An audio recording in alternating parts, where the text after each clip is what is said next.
चोर भेलिया। अरे बागी केना के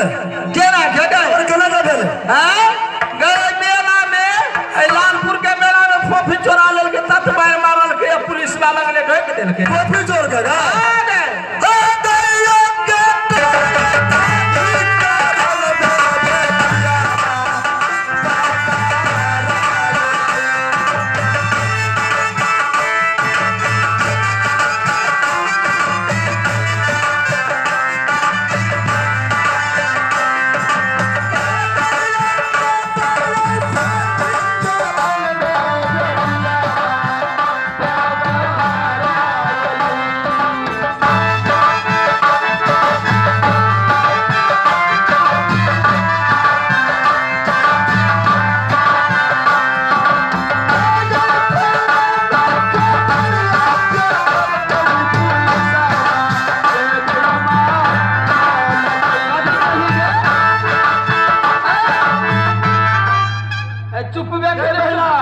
पीटे छे बापे जगह फोफी से चोरा के ना वह थाना में खबरिया दलके खबर दलके ले पुलिस बा हां तो बांध के लगले ओकरा बांध देले आ गए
कतर रहले गए कथी के लाल काकी कतर रहले बे हमरो आवे देर में हाँ। हमरा मन नहीं रहल कि लाल काकी कत्ता छै तो हम बिसरा गेलिए गए हमहू बिसरा गेलिए केला भव चक्के में चले अब हाला करी ना अब हाला करी ना खेते भाई खौपी करतो हेलो जी अहाँ कतऽ छी तऽ स्टेज के गए लाल काकी एहि दक्षिण वाली साइड में एक आदमी इंतजार करै छै अहाँ आबि कऽ मिल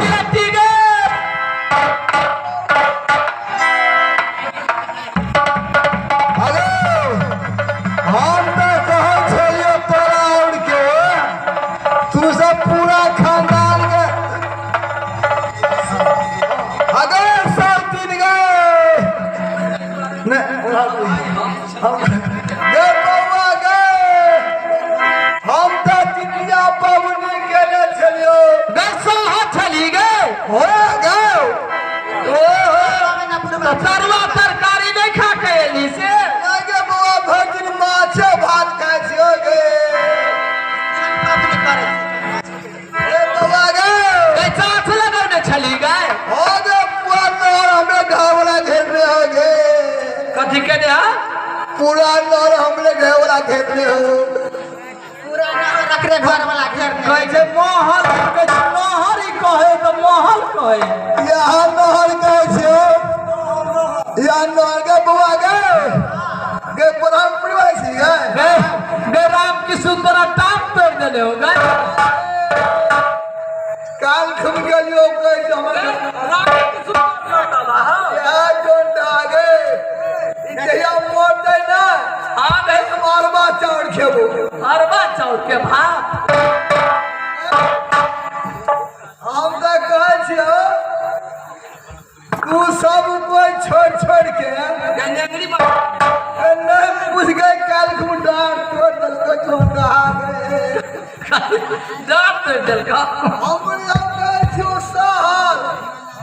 अब ये लग कहे छियो ये लग सहल हमको जो भैंस के दूध नहीं दूने आ दूध रे दोने बकरी के जोन ढाई हाथ पर दूध पी लेके आ पिता के हमरे माल लोगे बउआ गए लाठी लगा मारल को की एड़ लगा गए नहीं गे ई जहां तहां माल के पूरा हमरा गे सुन आई गए कहना गए ये बउआ हाँ गए ये बउआ गे छोटी औरत हो गए गे बुआ गे हम तू सब काल खुम कौन बुआ है गे बुआ गे बधिनिया गे तोरा के जो बियाह संतेर के लियो और रामा के लियो गमठिया के लियो कलपुर के लियो लालपुर के लियो चोहरवा के लियो ब्रह्मपुरी के लियो बैठा के लियो अब कहियो के बुआ तू देगा कहीं रह गेली गे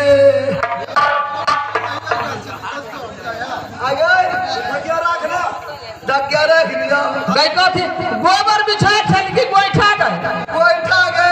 तो गोइठा बिछते बिछते तोरा मन पड़ गेल से जाइ छी कह